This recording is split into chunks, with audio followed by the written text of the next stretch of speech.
శుక్లాంబరధరం విష్ణుం శశివర్ణం చతుర్భుజం ప్రసన్నవదనం ఛాయేత్ సర్వవిఘ్నోపశాంతయే. సురధుడు వైశ్యుడు వారి కోరికలు సిద్ధించుట. నారదుడిట్లు పలికెను. రాజైన సురధుడు మునిశ్రేష్ఠుడకు మేధనుని వలన మహాజ్ఞానం ఎట్లు పొందెనో, వైశ్యుడు కూడా ఆ మహర్షి వల్ల ముక్తిని ఎట్లు పొందెనో వివరించగలరని ప్రార్థించెను. శ్రీమన్నారాయణుడు ఇట్లు పలికెను. ధ్రువ మహారాజుకు ఉత్కలుడని పుత్రుడుండెను. అతని పుత్రుడు నంది. స్వయంభవ వంశాన్ని పుట్టిన ఆ మహారాజు చాలా బలవంతుడు, సత్యం మాట్లాడువాడు, ఇంద్రియాలు జయించినవాడు. ఆ రాజు 100 అక్షౌహిణుల సైన్యాన్ని తీసుకొని మహాజ్ఞాని అయిన సురధ మహారాజు యొక్క పట్టణం చుట్టుముట్టెను. వారిద్దరూ సంవత్సరం వరకు యుద్ధం చేసిరి. ఆ యుద్ధాన చిరంజీవి విష్ణు భక్తుడు ఒక నంది మహారాజు సురధని జయించెను.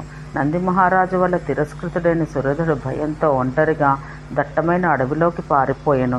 ఆ అడవిలో పుష్పభద్ర నదీ తీరాన ఆ మహారాజుకు ఒక వైశ్యుడు కనిపించెను. ఆ ఇద్దరి మధ్య స్నేహం ఏర్పడింది.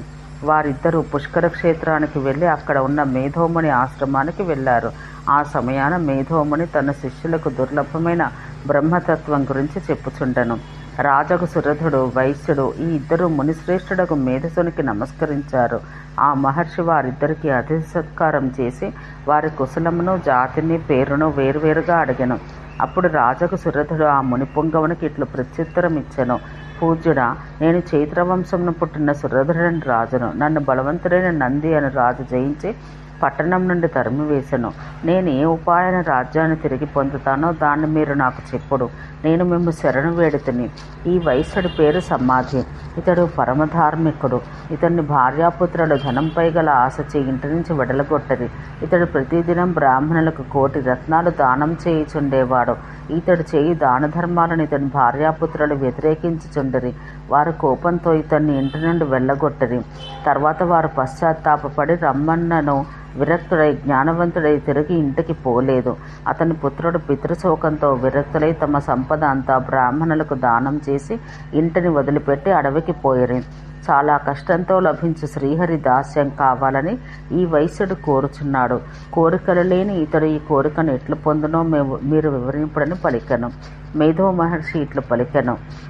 నిర్గుణుడైన శ్రీకృష్ణ పరమాత్మ యొక్క ఆజ్ఞచే లంఘించుటకు వీలులేనిది త్రిగుణాత్మక అయిన విష్ణుమాయ ప్రపంచాన్నంతయు తన మాయచే కప్పివేయుచున్నది. ఆ దేవి కృపతో ఎవరిని అనుగ్రహించినో వారికి సుదుర్లభమైన భక్తిని ఇచ్చుచున్నది. విష్ణుమాయకు దుర్మార్గులైన ఎవరిని అనుగ్రహింపదో వారిని తన మాయ వల్ల మోహజాలాన పడవేయను. వారికి అశాశ్వతమైన ఈ లోకాన నిత్యబుద్ధిని కలిగించును. అట్లే వారికి శ్రీకృష్ణుని గాక ఇతర దేవతలను ఆరాధించు బుద్ధిని కలిగించును. ఇతర దేవతా మంత్రములు జపించినట్లు చేయును. లోభం వల్ల మనసులో మిథ్యయకు ఏదో నిమిత్తాన్ని కల్పించుకొని ఇటు అటు తిరుగుతారు. అన్యదేవతలు కూడా శ్రీహరి యొక్క అంశరూపులు కావున వారిని 7 జన్మల వరకు సేవించి ప్రకృతిదేవి యొక్క దయవల ప్రకృతిని సేవిస్తారు. ఆ విధంగా విష్ణుమాయ యొక్క ప్రకృతిని 7 జన్మల వరకు సేవించి సనాతనుడు జ్ఞానానందుడు అగు పరమశివుని భక్తితో సేవిస్తారు. శ్రీహరి యొక్క జ్ఞానాధిష్టాన దేవతకు శివుని సేవించి అతని దయవల్ల త్వరలోనే శ్రీహరి భక్తిని వారు పొందుతున్నారు. సగుణాత్మకుడు సత్వస్వరూపి అగు విష్ణువుని సేవించినందువల్ల సత్వజ్ఞానం కలిగి నిర్మలమైన జ్ఞానం పొందుదురు. సాత్విక గుణసంపన్నులైన వైష్ణవులు సగుణ స్వరూపుడైన విష్ణువుని సేవించి ప్రకృతికి అతీతుడు నిర్గుణుడు అయిన శ్రీకృష్ణ భక్తిని పొందుతారు. సత్పురుషులైన శ్రీకృష్ణ భక్తులు శ్రీకృష్ణ మంత్రాన్ని పొంది ఆ మంత్రాన్ని జపించి నిర్గుణుడైన ఆ స్వామిని సేవించి వీరు కూడా నిర్గుణులగుచున్నారు. ఇట్టి వైష్ణవులు నిరామయమైన గోలోకమున ఉండి ఆ గోలోకవాసుని దాస్యాన్ని సతతం చేయుచుందురు. వారు ఆ గోలోకాన ఉండి అనేకులైన బ్రహ్మదేవులు గతిస్తుండగా వారిని చూచుచుందురు. శ్రీకృష్ణ భక్తుల నుండి విష్ణు మంత్రోపదేశాన్ని ఎవరు పొందుదురో వారు తమ తండ్రి వంకన ఉన్న 1000 తరాల వారిని, తల్లి పక్షాన ఉన్న 1000 తరాల వారిని, తల్లిని, తన భృత్యులను అందరినీ ఉద్ధరించి గోలోకానికి పోవును. శ్రీకృష్ణ భక్తి అను నౌక ద్వారా వైష్ణవయగు దుర్గ మహాభయంకరమైన సంసారమనే సముద్రానికి పయనిస్తున్న దీనులను కర్ణధార రూపిణి అయి తరింపచేస్తున్నది. ఆ దేవి వైష్ణవుల కర్మబంధములను శ్రీకృష్ణ పరమాత్మ యొక్క తీక్ష్ణమైన శస్త్రస్వరూపిణి అయి ఛేదిస్తున్నది. వైష్ణవకు ఆ శక్తి వివేచిక, ఆవరణి అనే 2 రూపాలతో ఉన్నది. వివేచిక ఆ శక్తి శ్రీకృష్ణ భక్తునికి, ఇతరులకు శ్రీకృష్ణుడు సత్యస్వరూపుడు, నిత్యుడు అని తద్భిన్నములన్నీ అశాశ్వతమని అయిన భావమును కలిగిస్తున్నది.